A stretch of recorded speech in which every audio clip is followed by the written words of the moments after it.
अभी दोस्तों, मैं आज आपको बाबा साहब के महत्वपूर्ण विचारों के बारे में बता रहा हूँ साथियों। तो बने रहे हमारी वीडियो में अंत तक। और पहली बार आए हो तो चैनल को सब्सक्राइब कर दें। तो आपको मैं बताऊँ पहले, शिक्षा वह सैनिक का दूध है जो पिएगा वह दहाड़ेगा। बाबा साहब ने कहा था, शिक्षा वह रूपी धन है जिसे कमा तो सकते हैं, जो चुरा नहीं सकता, न कोई लूट सकता है। तो बाबा साहब ने पहला वचन कहा था, शिक्षा वह सैनिक का दूध है जो पिएगा वो दहाड़ेगा।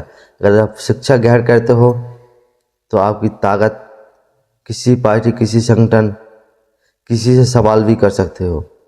ये आपका अधिकार बनता है क्योंकि आपके पास शिक्षा है। शिक्षा ही सबसे महत्वपूर्ण जड़ है। मतलब इसका, शिक्षा की जड़ कड़वी है मगर फल मीठा है। अगर जब शिक्षा ग्रहण करोगे तो इतनी कठिनाई झेलनी पड़ेगी, इतनी कठिनाई कि आपको बहुत कठिनाई झेलनी पड़ेगी, पर उसका अंत में फल इतना मीठा है। क्या चीनी क्या गुड़ होगा, इससे भी बहुत मीठा है साथियों। दुनिया में गरीब वही लोग हैं, पूरी दुनिया गरीब वही लोग हैं जो शिक्षित नहीं है। मतलब गरीबी, मतलब उसके पास गरीबी नहीं क्योंकि उसके पास शिक्षा नहीं है। अगर शिक्षा होगी, अपनी बात करेगा, अपने अधिकार छीन सकता है। क्योंकि शिक्षा मतलब अधिकार मांगने से नहीं मिलते, छीनने पड़ते हैं। आप उनको सवाल करोगे, पूछोगे भाई मेरी शिक्षा क्यों नहीं, किस बात पर, तो इस शिक्षा से आप पूछ सकते हो, इसकी ताकत से आप पूछ सकते हो। शिक्षा की वजह से आप किसी से भी लड़ सकते हो। बाबा साहब ने कहा था, शिक्षित बनो, संगठित हो, संघर्ष करो। 3 बाबा के मूल मंत्र है। क्योंकि शिक्षा वह सैनिक का दूध है जो पिएगा दहाड़। मतलब जो शिक्षा के बारे में ही जो जानेगा ना, वो सबसे अधिकार है साथियों। सामान्य साथियों, आधी रोटी खाओ, थाली ना हो तो हथेली में धर के खाओ। मतलब अपने बच्चों को जरूर पढ़ाओ, मतलब अपने भाई बच्चों को शिक्षा ज़्यादा से ज़्यादा दो ताकि अपने बच्चों का भविष्य सुधर सके, अपने बच्चों का एक अंधकार अंधविश्वास से दूर हो सके। क्योंकि शिक्षा अगर नहीं होती तो आज अंधकार और बाबा साहब इस देश के शिल्पकार नहीं होते। क्योंकि बाबा साहब बहुत बड़े ज्ञानी थे। ज्ञान की वजह से उन्हें ही, सतपाल नाम की वजह से उनको अम्बेडकर मिला था। तो साथियों, क्योंकि ज्ञान के, अब अगर ज्ञान आपके पास होगा, शिक्षा आपके पास होगी, तो आपका नाम ही उठेगा। नाम से अपने कर्म, जन्म से महान नहीं होता है व्यक्ति, अपने कर्मों से महान होता है व्यक्ति। क्योंकि जन्म किसी गरीब अमीर के यहाँ भी हो जाता है, तो उसका नाम उठता है ना, वो कर्मों की वजह से उठता है। कर्म कैसे करे, क्योंकि बाबा साहब तो शुद्ध जाति के थे, महाजाति से थे। जब उन्हें कर्म करे ना, तो पूरे भारत का बच्चा बच्चा, पूरे भारत के यानी कि प्रधानमंत्री तक भी बाबा साहब को मानते हैं। क्योंकि उनके कर्म महान थे। कर्म प्रधान होते हैं, जन्म नहीं। जन्म तो एक माँ बाप ने दिया, फिर कर्म करने पड़ते हैं, कर्म करा।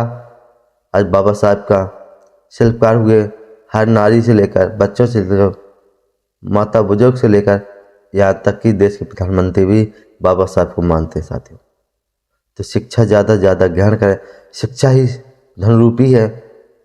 जैसे हम बताया मैंने पहले भी कि आप जितना कमाओगे, जितना बांटोगे, आपको उतना ही बढ़ेगा। एक ऐसी पहली चीज़ है, जितना आप बांटोगे ना उतना ही ज़्यादा आपको बढ़ेगा। क्यों? अगर आपके पास शिक्षा हो जाती है तो आप राजनीति में हिस्सा ना लेने का सबसे बड़ी भूल। जब आपका शासन होगा, अत्याचार नहीं होगा, तो राजनीति में हिस्सा ना लेने से भूल, यानी कि अपने अधिकार, बाबा साहब ने कहा था पहले पढ़ो, शिक्षित हो, संघर्ष हो, संगठित हो। तो बाबा साहब ने कहा था, अगर आप पढ़ लिख गए हो तो अपने समाज की बात तो रखनी पड़ेगी। क्योंकि फिर पढ़ा लिखा क्या काम का, जो सही को सही, गलत कहने का विरोध ना कर सके, तो शिक्षा किस काम की। अगर पढ़े लिखे ही लोग गलत को सही कहने लगे तो भारत कैसा बनेगा।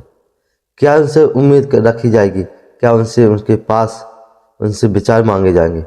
जब गलत को सही कहने लगे पढ़े लिखे, तो फिर पढ़े लोगों को राजनीति में अपने समाज की हिस्सेदारी, अपनी समाज की आवाज़ उठानी चाहिए। क्योंकि अधिकार मांगने से नहीं मिलते, छीनने पड़ते हैं। जब अपनी समाज को तुम पढ़ लिख जाओगे तो अपनी समाज को बताओगे। जैसे बाबा साहब ने घोर अपराध, जातिवाद, छुआछूत जैसी कठिनाई झेल कर आज दलितों भाइयों को, पूरे भारत देश के नागरिकों को बाबा साहब ने संविधान दिया। संविधान में जातिवाद से लेकर नारी को सम्मान, पेड़ पक्षी पशु जीव जंतु सभी के अधिकार लिख दिए। तो ऐसी राजनीतिक पार्टियों में अपने समाज के लिए हिस्सेदारी, यहाँ तक कि सबको अपने विचार, समाज को नए नए तरीके कैसे आपको चलना, सीखना, बोलना, अधिकार छीनना।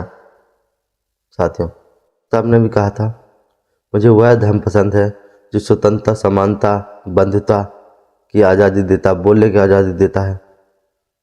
तो बाबा साहब ने ऐसे ही विचार बताए हैं। बाबा साहब के अनमोल विचार आप सुनते रहिए। हमारे चैनल में पहली बार आए हो तो सब्सक्राइब करें, ताकि हम अपने बाबा साहब महापुरुषों के बारे में बताते रहें, जिससे आपके बीच में हम नए नए वीडियो लाते रहें। आप सपोर्ट करें ज़्यादा से ज़्यादा, और नए हो चैनल पर सब्सक्राइब जरूर करें हमारी वीडियो को।